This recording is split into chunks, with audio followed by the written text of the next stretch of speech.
अल्हम्दुलिल्लाहि रब्बिल आलमीन वस्सलातु वस्सलामु अला सय्यिदिल अंबियाइ वल मुरसलीन व अला आलिहि व अस्हाबिहि अजमाइन। अम्मा बाद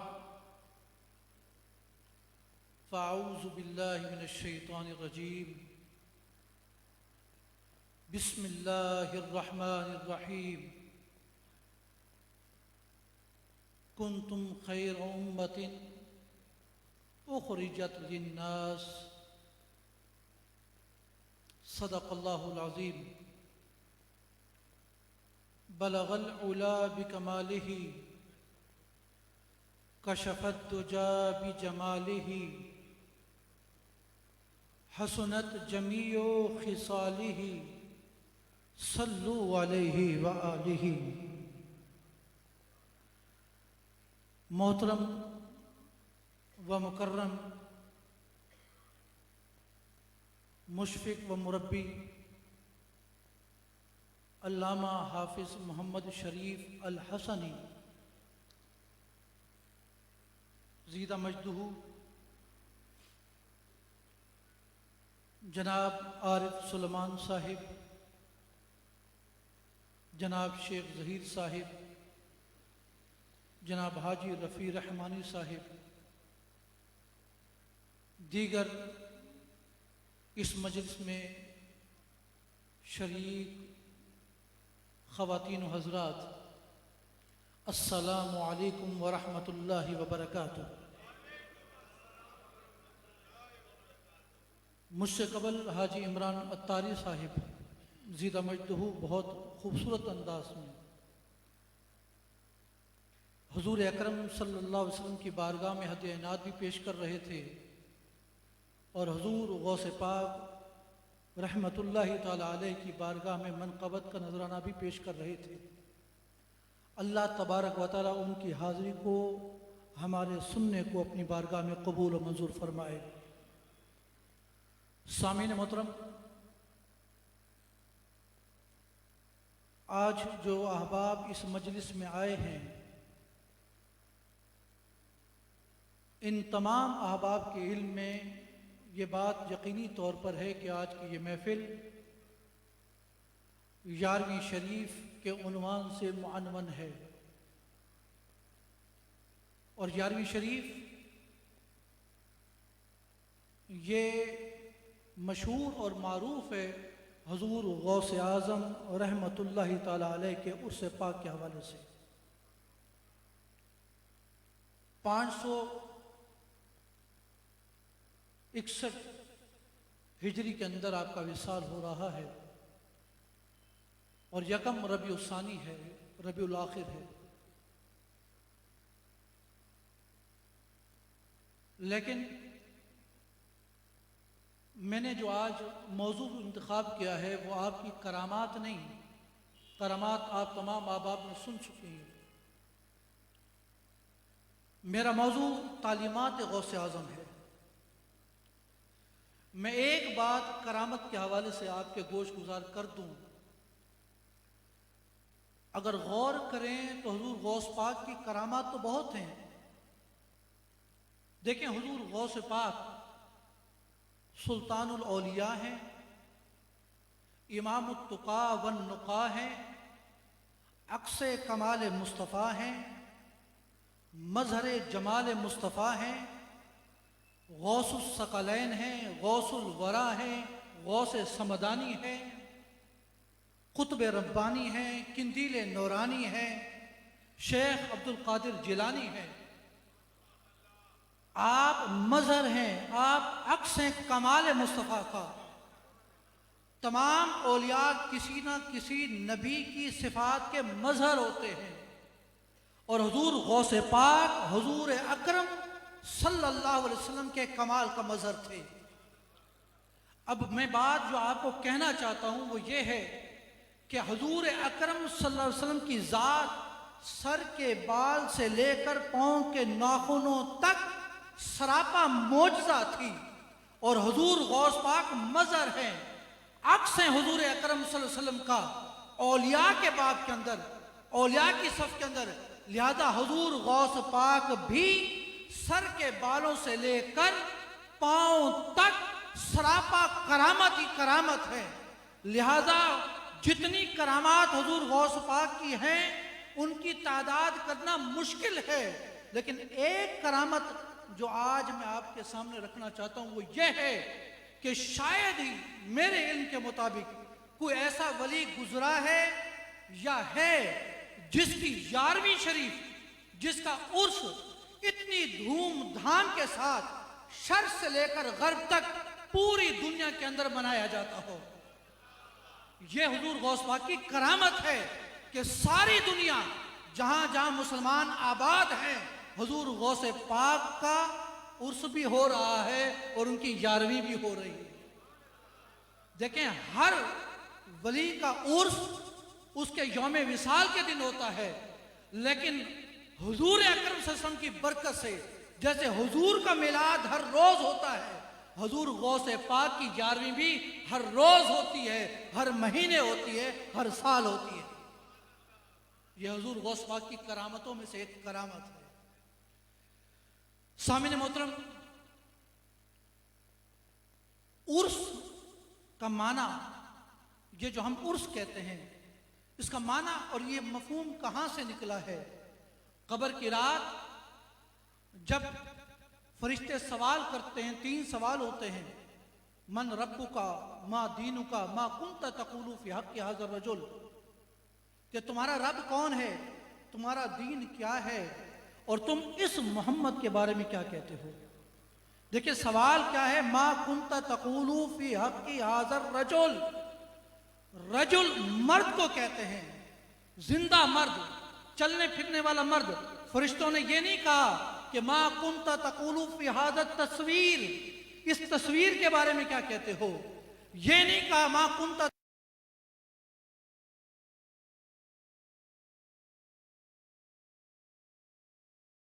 मोहम्मद कमा सल्लल्लाहु अला इब्राहीम व अला आलि इब्राहीम इन्नका हमीदुम मजीद। ये नहीं कहा कि मा कुंता तक़ूलु फी हक़्क़ि हाज़िल तस्वीर, तस्वीर नहीं कहा, और ना ये कहा फी हक़्क़ि हाज़ा तमसील, इस मिसल के बारे में क्या कहते हो।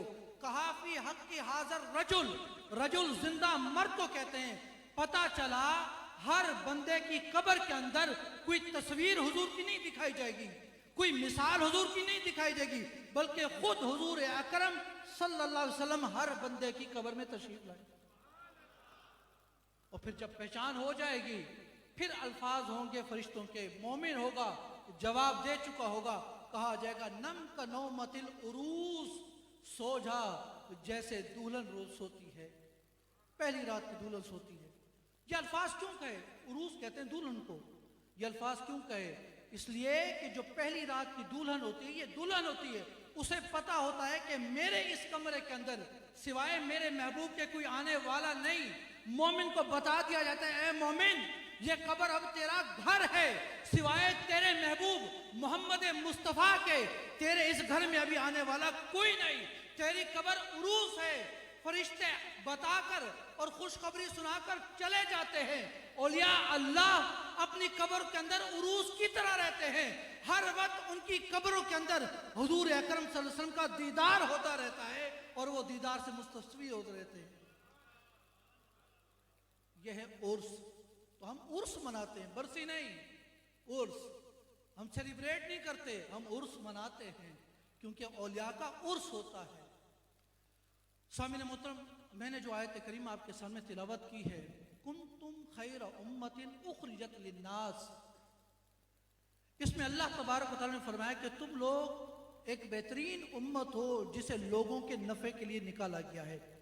लिन्नास लाम इंतिफा का है, नफ़े का है।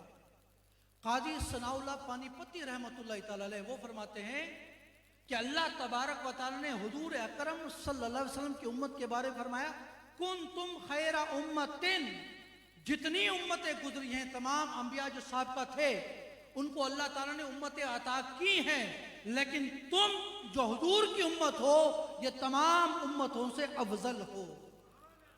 अब आगे काजी सनाउल्लाह पानीपती कहते हैं कि जब तमाम उम्मतों से अफजल हुजूर की उम्मत है तो ये बात भी मान लेनी चाहिए कि तमाम औलियाए साबिका में से जो पहले औलिया गुजर चुके हैं, हर अंबिया को अल्लाह ने वली अता किए थे, उन तमाम औलिया से अफजल हुजूर की उम्मत के औलिया है। ये काजी सनाउल्लाह पानीपती।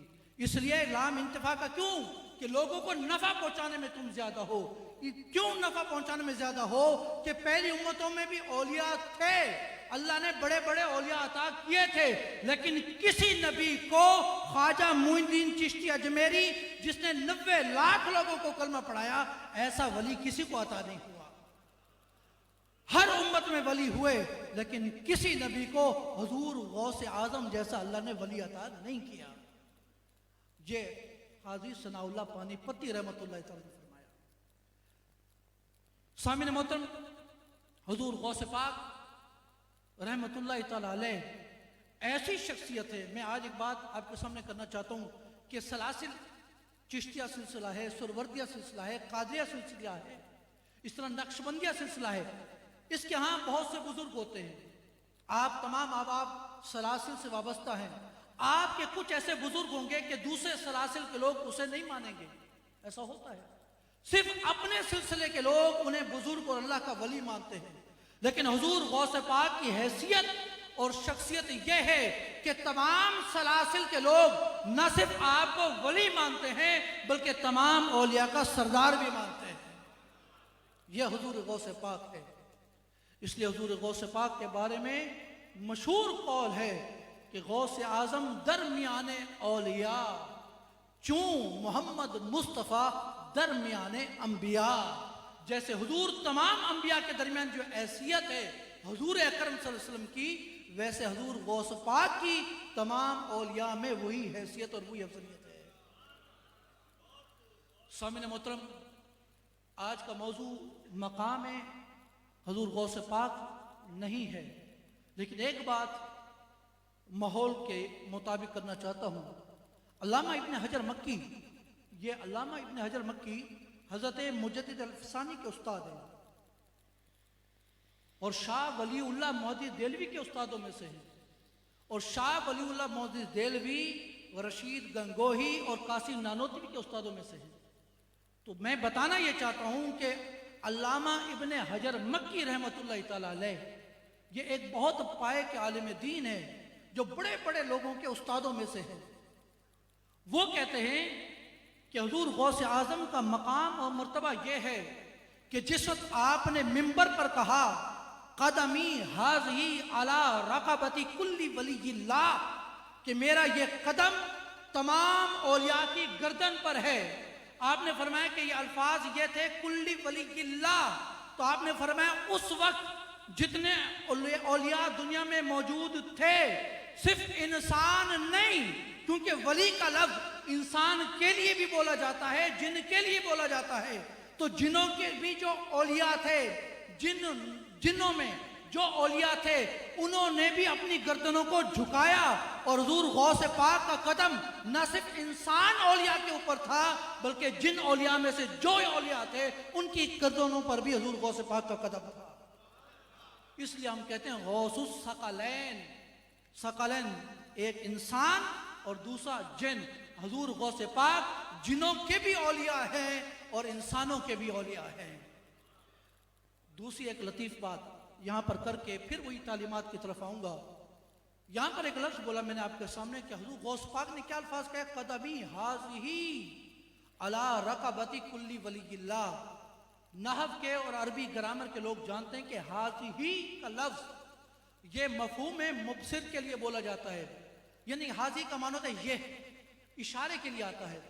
आसान लफ्ज़ों में ये समझाऊं कि जिसकी तरफ इशारा किया जाता है उसका भी मौजूद होना लाजमी होता है, जो इशारा कर रहा है उसको भी वो चीज़ नज़र आनी चाहिए और जिससे बात कर रहा है उसको भी वो चीज़ नज़र आनी चाहिए। मैं आप सामीन से कहता हूं कि ये मोबाइल है, मैंने इशारा किया इस मोबाइल की तरफ, ये मोबाइल है, ये मोबाइल आपको भी नज़र आना चाहिए, मुझे भी नज़र आना चाहिए, तब इशारा दुरुस्त होगा। हाजी इशारा है, मेरा ये कदम।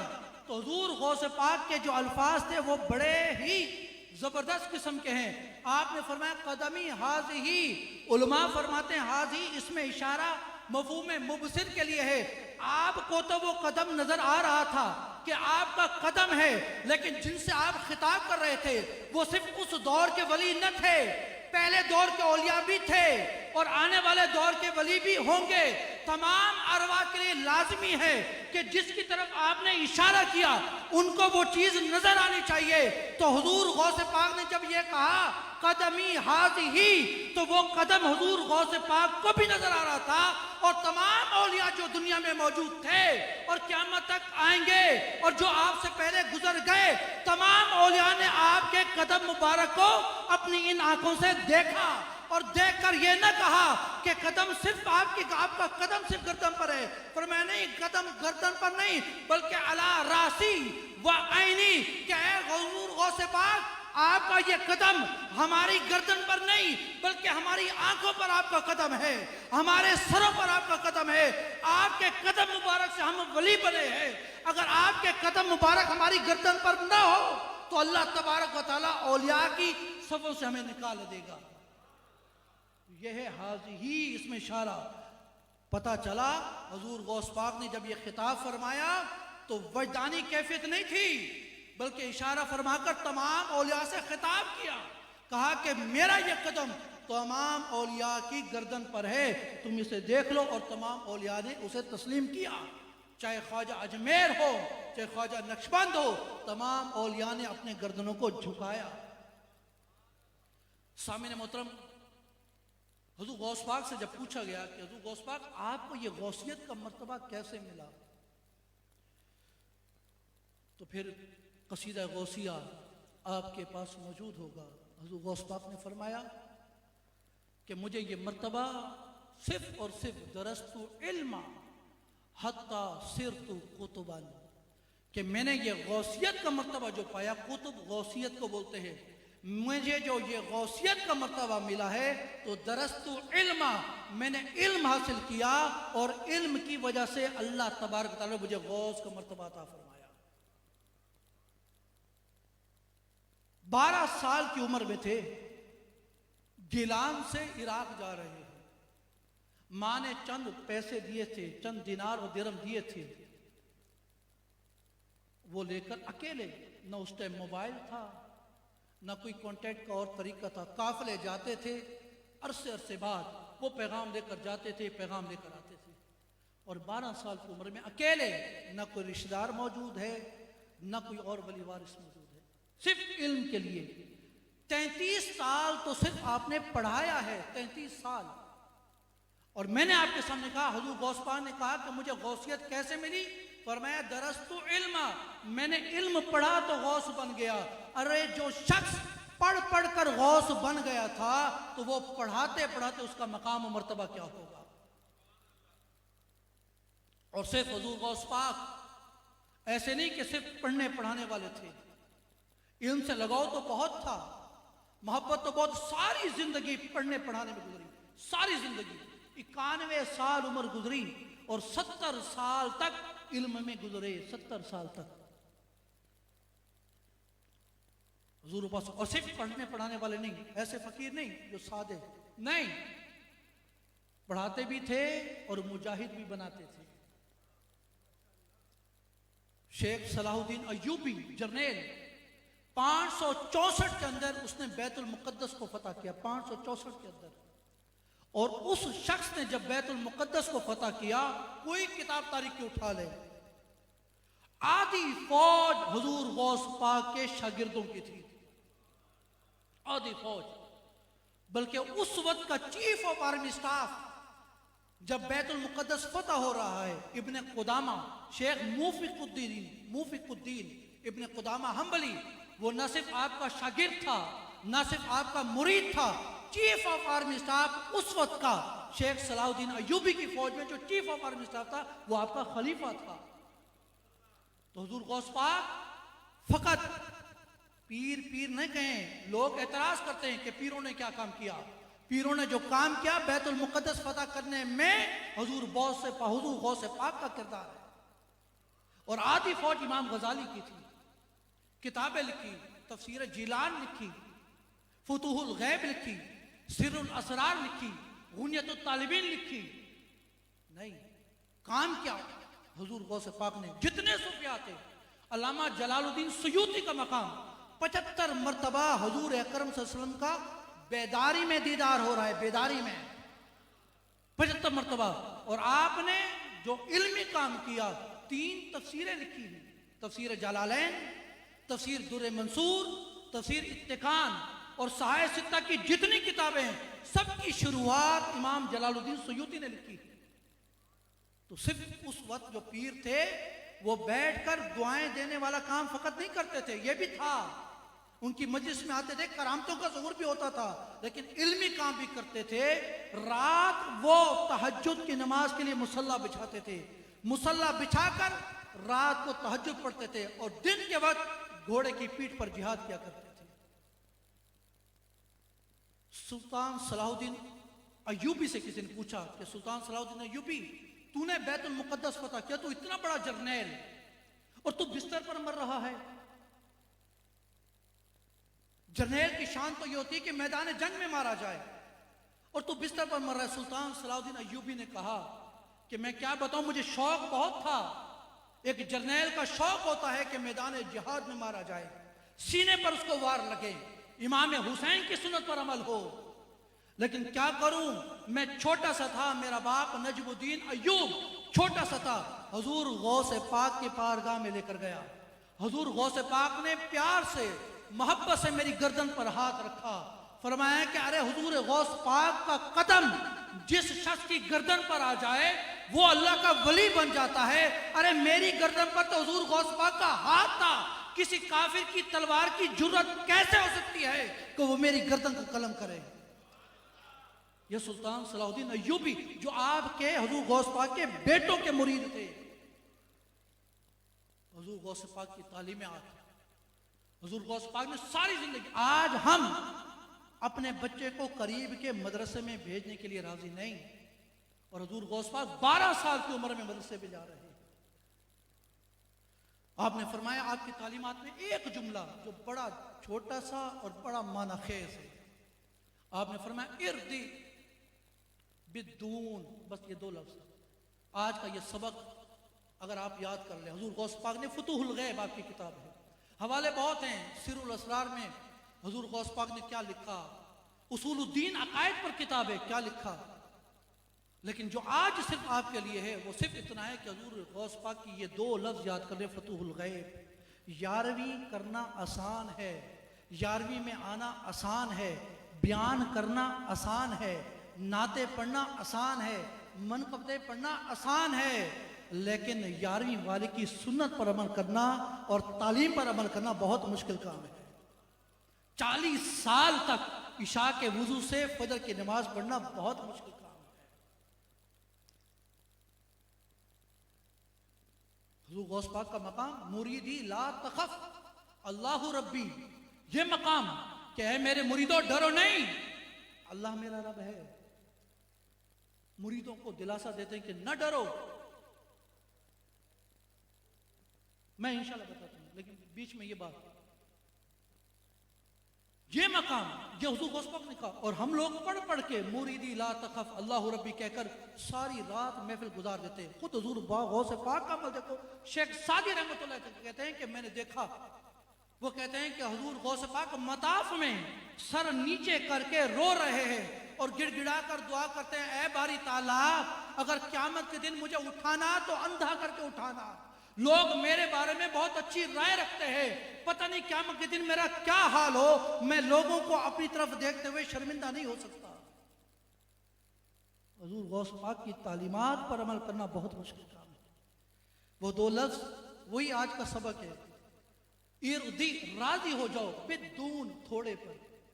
हुजूर गौस पाक क्या फरमाते हैं, थोड़े पर राजी हो जाओ। आज हर शख्स अपने लिए जमा कर चुका, फिर औलाद के लिए, फिर औलाद की औलाद के लिए जमा कर रहा है, गरीब की परवाह नहीं है। जिसने तुम्हें गरीबी की हालत में पाला वो खुदा, और तुम्हें अमीर बनाया तुम्हारी औलाद का भी वही रब है, उसे भी उसी ने पालना है, उसे भी उसी ने अमीर करना है। हुजूर गौस पाक इर्दी बिद्दून, लोगो थोड़े पर राजी हो जाओ। हज़रत उमर फारूक रज़ी अल्लाह तआला अन्हु को हुजूर अकरम सल्लल्लाहु अलैहि वसल्लम ने जुब्बा अता किया। हज़रत उमर फारूक ने कहा या रसूल अल्लाह गरीब को दे दे। हुजूर अकरम सल्लल्लाहु अलैहि वसल्लम ने एक सबक दिया, फरमाया ए उमर लालच मत करो, लेकिन जो अल्लाह अता करे उसे रद्द भी मत करो। हुजूर गौसे पाक 12 साल की उम्र थी, चले गए, पैसे खत्म हुए। एक शख्स को उनकी माँ ने पैसे दिए कि जाकर हुजूर गौस पाक को मेरे बेटे अब्दुल कादिर को दे देना। वो शख्स बगदाद में पहुंचा, ढूंढता रहा, नहीं मिले। उसके पास अपने पैसे खत्म हो गए। उसने वो जो अमानत थी, पैसे अमानत जो उनकी माँ ने, हुजूर गौस पाक की माँ ने दिए थे कि मेरे बेटे को देना, उनमें से कुछ रोटी और सालन लेकर मस्जिद बगदाद में जा बैठा। देखता है कि एक बच्चा छोटा सा, जब वो खाना खाते तो बच्चे का मुंह खुल जाता और फिर वो मुंह बंद कर लेता। फिर जब वो निवाला खाते तो मुंह खुल जाता। पता चल गया कि वो बेचारा कई दिनों से भूखा है।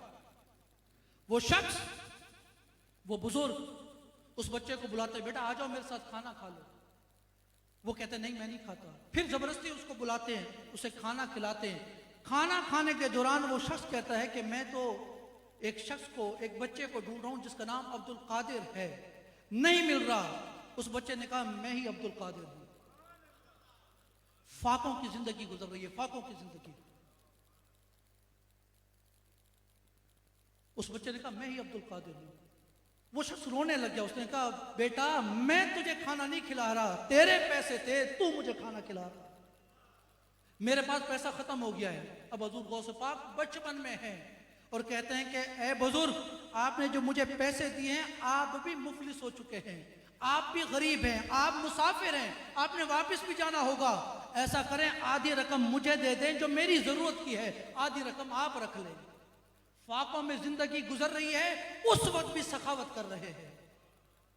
इर्दी बिदून, थोड़े पर राजी हो जा। बताया नहीं, बयान नहीं किया मेरी तरह, बल्कि अमल करके दिखाया। अल्लामा जामी रहमतुल्लाह तआला अलैह। और ये सिर्फ पैसों के बारे में नहीं, तरीकत में हर जगह। अल्लामा फहीम रहमानी साहब बैठे हैं, तरीकत के अंदर मरातिब होते हैं। औलिया की 2 किस्में होती हैं, जो एक मर्तबों की तरफ जाती है, मुराकबे करती है, 36 मुराकबे हो गए करती है, ये भी अच्छी बात है। एक औलिया अल्लाह वो होते हैं जो मरातिब की तरह नहीं होते, बस वो अपने अल्लाह को राजी करने पे लग जाते हैं। अल्लामा जामी रहमतुल्लाह तआला अलैह, ये सूफी हैं मुल्ला जामी। जामी का कलाम आप सुनते हैं। और नहव की बहुत बड़ी किताब, बहुत बड़ी किताब, मदरसों में आखिरी दर्जे की किताब नहव की अल्लामा जामी की लिखी हुई है। सूफी थे लेकिन इल्मी मकाम देखें आप। वो अल्लामा जामी कहते हैं कि एक बुजुर्ग जंगल में मौजूद थे। एक तालिब इल्म को पता चला कि वो बुजुर्ग जंगल में रहते हैं। वो उस बुजुर्ग की जियारत के लिए जब तालिब इल्म जाने लगे तो उस बुजुर्ग ने जब देखा कि एक तालिब इल्म आ रहा है, पता चल गया कि जंगल में अकेला मैं हूं, तो ये मेरी मुलाकात के लिए आया है, शायद इसे मेरे हाल का इल्म चल गया। उस बुजुर्ग ने क्या देखा, उसने क्या किया कि वो जब तालिब इल्म करीब आ रहा है, उसने उनके सामने हवा में उड़कर दरख्त के ऊपर जाकर बैठ गया। वो तालिब इल्म करीब आया, वो नीचे उतर आया। उस तालिब इल्म से पूछा कि बेटा तुम मेरे जैसा बनना चाहते हो? उस तालिब इल्म ने कहा हाँ मैं आप जैसा बनना चाहता हूं। उस बुजुर्ग का जवाब सुने, उसने कहा कि बेटा तुम मेरे जैसे नहीं बन सकते, जब तक मेरे जैसे बनने की ख्वाहिश है मेरे जैसे नहीं बन सकते। अरे जब तक अल्लाह की रजा मकसूद न हो, सिर्फ अल्लाह को राजी करना मकसूद हो, तुम अपने अमाल करते रहो, सिर्फ अल्लाह को राजी करने के लिए, मकामात की जुस्तजू के लिए नहीं, ख्वाहिशों के लिए नहीं कि मुझे ये मर्तबा मिल जाए, ये मकाम मिल जाए। तुम अल्लाह को राजी करो, अल्लाह ताला तुम्हें मुझ जैसा बना देगा। इर्दी बिदून, थोड़े पे जो कुछ है, इल्म है, राजी करो। इसलिए वासिफ अली वासिफ का जुमला बहुत याद आता है। खुश नसीब की तारीफ की। कहा खुश नसीब कौन है? कहा खुश नसीब वो है जो अपने नसीब पर खुश है। हुजूर अकरम सल्लल्लाहु अलैहि वसल्लम के एक साहबी हकीम बिन हिजाम, बुखारी शरीफ की हदीस, वो हुजूर ये मौलूद काबा है। हज़रत अली भी काबे में पैदा हुए, हज़रत हकीम बिन हिजाम भी काबा में पैदा हुए। अब एक बात फिर एक जहन में आ गई। उलमा ने ये बात लिखी है कि ये सहाबा तो काबे में पैदा हुए, हुजूर काबे में क्यों पैदा नहीं हुए? तो उलमा ने लिखा कि काबे में पैदा होना लोगों के लिए फजीलत की बात है, वो काबे में पैदा होते हैं ताकि उनको फजीलत मिले। काबे में पैदा होना उनके लिए फजीलत की बात है। काबा खुद हुजूर की फजीलत का बायस नहीं, बल्कि काबा मोहताज है हुजूर की फजीलत का। कद नरा तकल्लुब वजहिका फिस्समा, ये काबा कुछ न था, हुजूर राजी हुए, सिर्फ दिल में ख्याल आया, कहा नहीं, हाथ बुलंद नहीं किए बारी ताला इसे काबा बना दे, सिर्फ दिल में ख्याल आया, मकाम महबूबियत देखे। अल्लाह ने फरमाया ए महबूब तेरे दिल में सिर्फ ख्याल आया है, इस ख्याल की वजह से मैं तेरी बात को मान लेता हूं। इर्दि बिद्दून, लोगों राजी हो जाओ थोड़े पर। यह हकीम बिन निजाम काबे में पैदा होने वाले, इनसे यह हुजूर अकरम सल्लल्लाहु अलैहि वसल्लम की बारगाह में आए। बुखारी शरीफ, हुजूर अकरम सल्लल्लाहु अलैहि वसल्लम से कुछ मांगा, हुजूर ने अता कर दिया। फिर कुछ अरसे बाद हुजूर की बारगाह में आए, फिर मांगा, फिर अता कर दिया। हुजूर लजपाल हैं। फिर कुछ अरसे बाद आए, बुखारी में तीसरी दफा आए, फिर हुजूर से कुछ मांगा, हुजूर ने अता कर दिया। और तीसरी दफा फरमाया ए हकीम बिन निजाम मांगो, लेकिन अगर कोई शख्स मांगता है दिल की सखावत से, बुखारी का अल्फाज, दिल की सखावत से, अपनी जरूरत की वजह से मांगता है या इसलिए मांगता है ताकि दूसरे को अता करो तो ठीक है, लेकिन अपनी लालच की वजह से मांगता है तो पहले फरमाया वो तो बरकत का बायस है, और जो अपनी लालच की वजह से मांगता है फरमाया वो बेबरकती है। उसकी मिसाल हुजूर ने फरमाया उसी बुखारी शरीफ की हदीस में, अल्लज़ी याकुलु ला यशबउ, वो शख्स उस बंदे की तरह है जो खाता तो रहता है लेकिन उसका पेट नहीं भरता। लालची इंसान का कभी पेट नहीं भरता। दूसरों के लिए हुजूर गौस पाक सफर में जा रहे हैं, आखिरी जुमले जा रहे हैं तो काफिले के साथ थे। पता चला इस इलाके के अंदर एक शख्स है जो बहुत गरीब है, बहुत गरीब। हुजूर गौस पाक के इल्म के पाए का भी कोई वली नहीं, हुजूर गौस पाक की विलायत के पाए का भी कोई शख्स नहीं, और हुजूर गौस पाक की दौलत के पाए का भी कोई शख्स नहीं। अल्लाह ने बेनियाज कर दिया। जा रहे पता चला एक शख्स गरीब है। हुजूर गौस पाक उस शख्स के घर में चले गए, दरवाजा खटखटाया, उस घर के अंदर एक बूढ़ा है, एक बूढ़ी औरत है और एक छोटी सी बच्ची है। घर में जब चले गए, तशरीफ लाए, अपना तारुफ कराया कि मैं शेख अब्दुल कादिर जिलानी हूं, तारुफ कराया। जब उधर बैठे तो लोगों को पता चल गया कि शेख अब्दुल कादिर जिलानी आए। अरे जिनका लेक्चर सुनने के लिए 3-3 हजार और 70-70 हजार लोग आपके लेक्चर में मौजूद होते हैं, वो शख्स आज इधर हमारे शहर में मौजूद है। तो फिर उस इलाके के रोसा अमीर तरीन लोग, उमरा, कोई भैंस ला रहा है, कोई घोड़े ला रहा है, कोई बकरियां ला रहा है, कोई दिनार ला रहा है, कोई दराहिम ला रहा है। कुछ ही देर के अंदर पूरा घर पैसों से भर गया। हुजूर गौस पाक ने कहा तुमने दिया। हुजूर ने फरमाया था जब अता हो तो उसे रद्द न करना।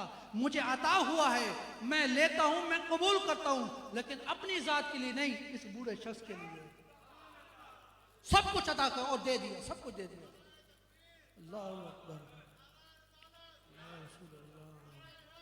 या गौस आज़म, या गौस आज़म, सब कुछ दे दिया। फिर वापसी पर जब देखा तो वो शख्स उस इलाके में सबसे अमीर तरीन शख्स था। कैसे ना होता, अरे जिस घर के अंदर हो गौस पाक के कदम हो वहां बरकत ही बरकत हो जाती है। इसलिए सिर्फ आज की सबक यह है, वो सबक क्या था, इर्दि बिद्दून, लोगों लालच छोड़ो और थोड़े पर राजी हो जाओ, वरना लालच, हुजूर ने फरमाया अल्लज़ी याकुलु ला यशबा, लालच ऐसी बला है कि तुम लेते रहोगे, तुम्हारी प्यास नहीं बुझेगी, तुम्हारा पेट नहीं भरेगा, हसद की आग जलेगी, कहीं कहोगे कि उसके पास और पैसा है, मैं उससे बढ़ जाऊं। ये एक ऐसी ख्वाहिश है जिसे सिर्फ और सिर्फ कब्र की मिट्टी ही भर सकती है। अल्लाह तबारक व तआला हमें हुजूर गौस पाक की तालीमात पर अमल करने की तौफीक अता फरमाए। और आज की इस महफिल पर मैं मुबारकबाद पेश करता हूँ जनाब अल्लामा हाफिज़ मोहम्मद शरीफ अल हसन साहब को और जनाब हारिस सुलेमान साहब और जो आपके मोमिनीन हैं, अल्लाह तबारक व तआला इस महफिल से इस्तिफ़ादा करने की तौफीक अता फ़रमाए और इस महफिल को अपनी बारगाह में कबूल और मंजूर फ़रमाए। वमा अलैया इल्लल बलागुल मुबीन।